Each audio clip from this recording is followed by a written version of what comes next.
अभी जो next question है इसमें हम देख रहे हैं कि हमारे पास यहाँ पे 2 टर्म है। हमने ये 3 आइडेंटिटीज पढ़ी है, तो ये वाला जो मेरा फॉर्मूला है वो कुछ इससे मैच कर रहा है। अगर मैं इन दोनों को स्क्वायर की फॉर्म में कन्वर्ट कर दूं ए स्क्वायर माइनस बी स्क्वायर, तो मैं इसको इस तरह से लिख पाऊंगी और फैक्टराइज इजीली हो जाएंगे। तो ए की पावर 4 को मैं क्या लिख सकती हूँ, ए स्क्वायर का होल स्क्वायर। बी की पावर 4 को क्या लिख सकती हूँ, बी स्क्वायर का होल स्क्वायर। अब आप इसे कंपेयर कीजिए, ए स्क्वायर माइनस बी स्क्वायर, तो ए की जगह तो इस फॉर्मूले में आ जाएगा ए स्क्वायर और बी की जगह हो जाएगा बी स्क्वायर।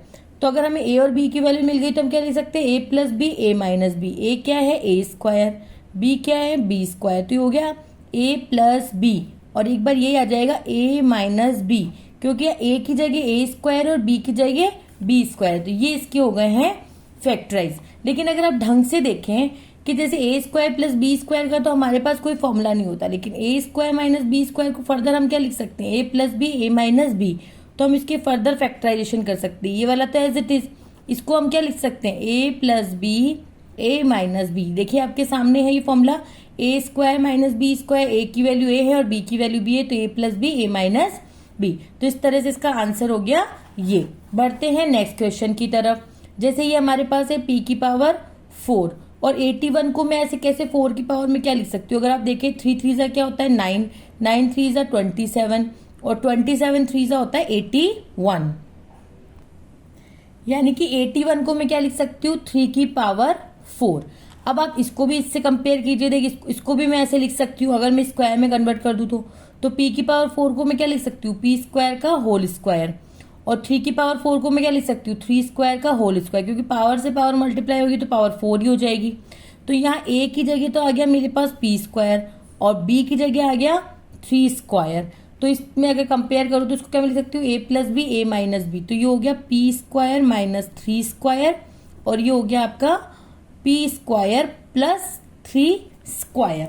अब आप यहाँ ढंग से देखिए, A square minus B square से अगर आप इसको कंपेयर करेंगे तो ए की वैल्यू पी और b की वैल्यू 3, तो आप इसको लिख सकते हैं ना p माइनस 3 p प्लस 3 और ये वाला तो आपका एज इट इज आएगा। अच्छा 3 का स्क्वायर क्या होता है 9, तो आप इसको लिख देंगे इस तरह से 9 और 3 स्क्वायर भी छोड़ सकते हैं। तो ये इसके फैक्टराइज हो गए p माइनस 3 p प्लस 3, क्योंकि हमारे पास ए स्क्वायर प्लस बी स्क्वायर का तो कोई फॉर्मूला आइडेंटिटी होती नहीं है, हमारे पास सिर्फ आइडेंटिटी होती है A square minus B square की।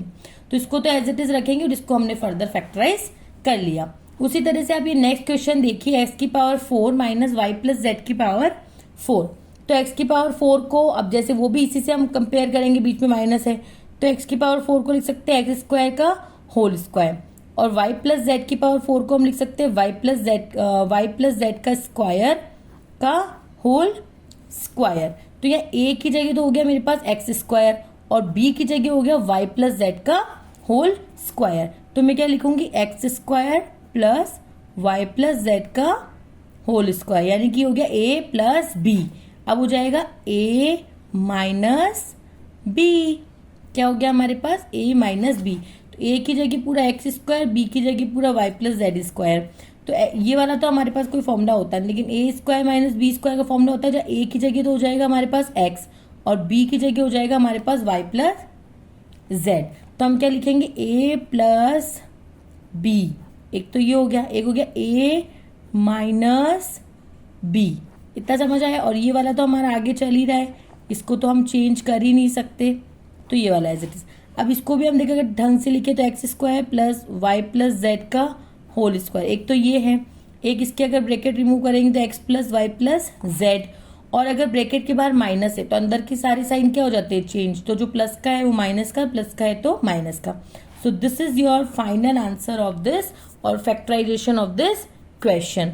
तो इस तरह से हमने क्वेश्चन 4 के 3 क्वेश्चन कर लिए। अब हम पढ़ते हैं 4th क्वेश्चन की तरफ। 4th क्वेश्चन जो है वो है हमारे पास, ये 4th क्वेश्चन हमने यहाँ उतारा था, यहाँ स्पेस नहीं है तो हम इसको आगे करेंगे। क्वेश्चन है हमारे पास 4th वाला है, x की power 4 minus x minus Z की पावर 4। तो आप इसको देखिए, इसको भी मैं वैसे लिख सकती हूँ एक्स स्क्वायर का होल स्क्वायर और एक्स माइनस जेड का होल स्क्वायर का होल स्क्वायर। तो ए की जगह हो गया एक्स स्क्वायर और बी की जगह हो गया ये, तो मैंने ए की जगह लिख लिया x square plus x minus Z square, यानी कि ए प्लस बी और एक बार हो जाएगा ए माइनस बी। अब आप इसको फर्दर कंपेयर कीजिए, ए स्क्वायर माइनस बी स्क्वायर से, तो ए की वैल्यू तो हो गई एक्स और बी की वैल्यू हो गई एक्स माइनस जेड, तो ये वाला तो आपका आ जाएगा एज इट इज। ठीक है, अब ए प्लस बी यानी कि x plus x minus Z और एक हो जाएगा एक्स माइनस जेड। अब इसको हम फर्दर अगर ब्रैकेट रिमूव करेंगे और खोलेंगे तो ये वाला तो एज इट इज, ये हो जाएगा एक्स, बाहर प्लस है तो अंदर की कोई साइन चेंज नहीं होते, और अगर यहाँ हम देखें तो एक्स बाहर माइनस है तो अंदर के सारे साइन हो जाएंगे आपके चेंज। देखिए प्लस एक्स माइनस एक्स क्या हो गया आपका कैंसिल, और एक्स प्लस एक्स यहाँ क्या आ जाएगा 2x माइनस जेड, तो एक तो हो गया आपका 2x माइनस जेड, यहाँ आपका बच गया सिर्फ 2, और इन दोनों को अगर आप यहाँ पे ये एज इट इज आपका आ जाएगा x square plus x minus Z का होल स्क्वायर और 2x माइनस जेड और 2। अब यहाँ पे देखिए, यहाँ पे जो ये क्वेश्चन आपको दिख रहा है इसमें हमारे पास 3 टर्म है, और इसको मैं अगर कंपेयर करूँ इस वाली आइडेंटिटी से A square minus 2ab plus B square से, तो मैं इसको कर सकती हूँ। जैसे मैं यहाँ लिख लेती हूँ, देखिए a माइनस बी का होल स्क्वायर क्या होता है A square minus 2ab plus B square.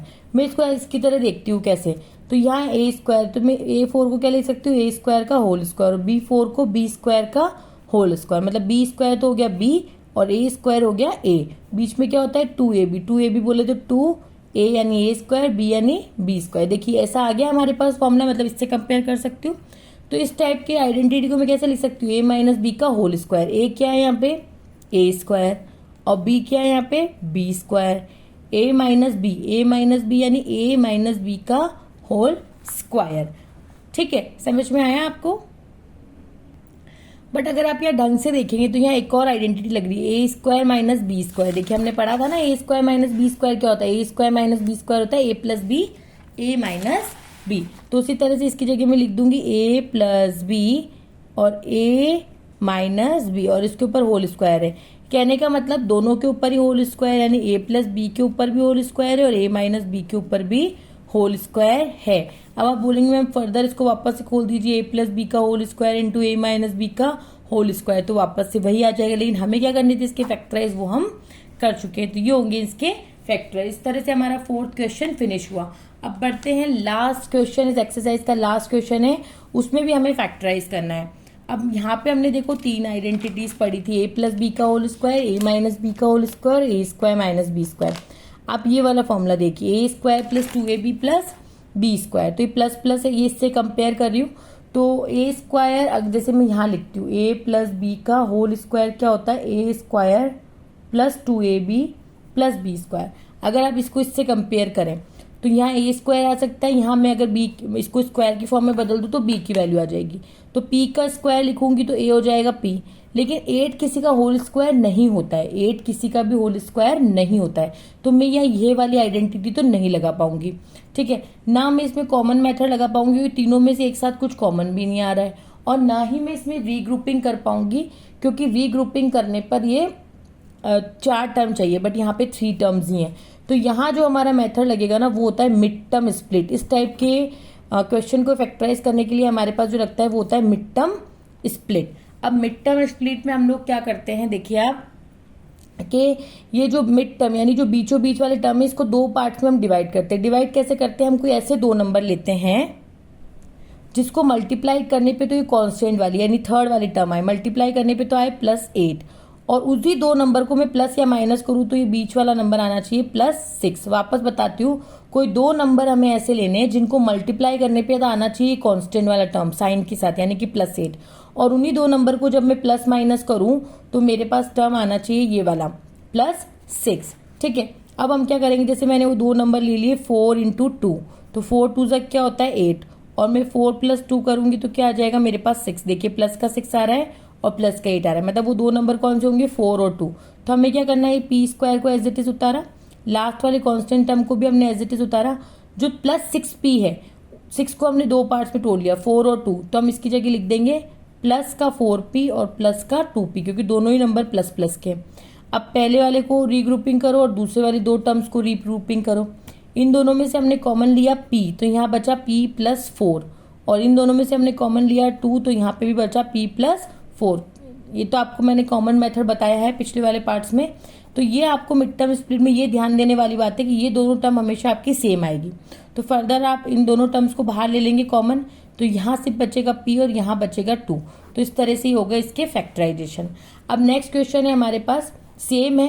देखिए 21 किसी का, अगर मैं इसको आइडेंटिटी कंपेयर करूँ a माइनस बी का होल स्क्वायर से, जहाँ यहाँ माइनस आता है, बट ये तो हो जाएगा, लेकिन 21 किसी का परफेक्ट स्क्वायर नहीं होता। तो यहाँ पे भी इसको फैक्टराइज करने के लिए लगेगा मिड टर्म स्प्लिट, यानी मुझे ऐसे दो नंबर लेने हैं जिनको मल्टीप्लाई करने पे तो आए प्लस का 21 और प्लस या माइनस करने पे आना चाहिए माइनस का 10। क्या आना चाहिए? माइनस का 10। तो मान लो मैंने वो दो नंबर लिए 7 इंटू 3, तो मेरे पास 21 आ गया, लेकिन मुझे माइनस का 10 चाहिए।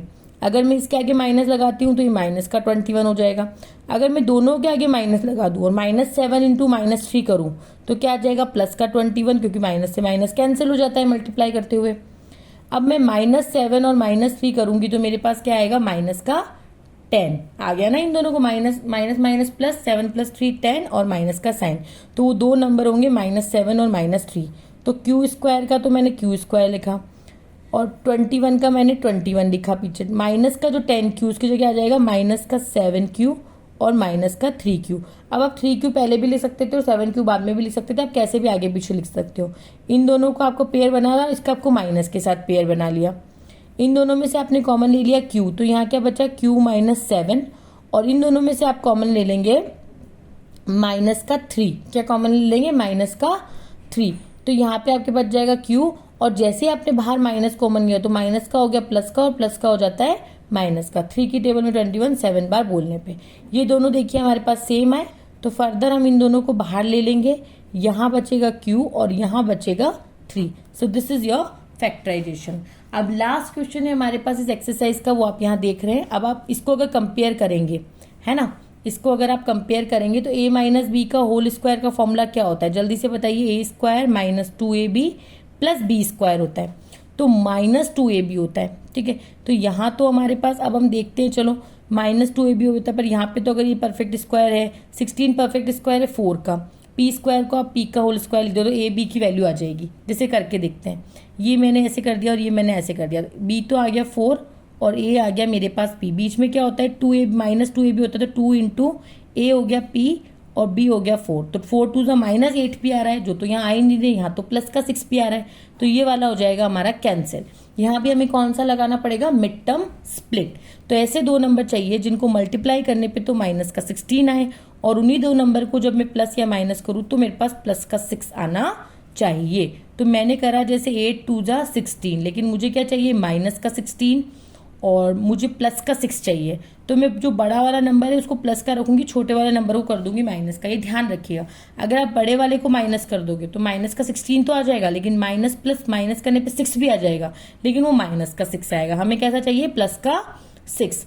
तो अब हम 8 - 2 करेंगे तो क्या आएगा? प्लस का 6 भी आ गया और माइनस का 16 भी मेरे पास आ गया।